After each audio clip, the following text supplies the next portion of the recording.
গায়ত্রী মন্ত্র। এই গায়ত্রী মন্ত্র আসলে কি? অনেকে জানেন, আবার অনেকে জানেন না। যারা জানেন না তাদের জন্য এই ভিডিওটি।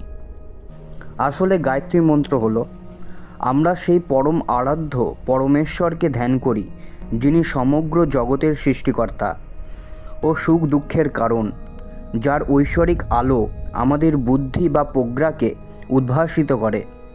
এটি বৈদিক হিন্দু ধর্মের একটি গুরুত্বপূর্ণ মন্ত্র, যা মনকে শান্ত ও শুদ্ধ করে এবং জীবনে জ্ঞান ও প্রজ্ঞা নিয়ে আসে। আসলে এক কথায় বলতে গেলে বলা যায়, আমরা সেই পরম আরাধ্য, যিনি এই সমগ্র বিশ্ব ব্রহ্মাণ্ডের সৃষ্টিকর্তা, সেই দিব্য জ্যোতির্ময় ঈশ্বরের ধ্যান করি, যিনি আমাদের বুদ্ধি ও প্রজ্ঞাকে আলোকিত করে।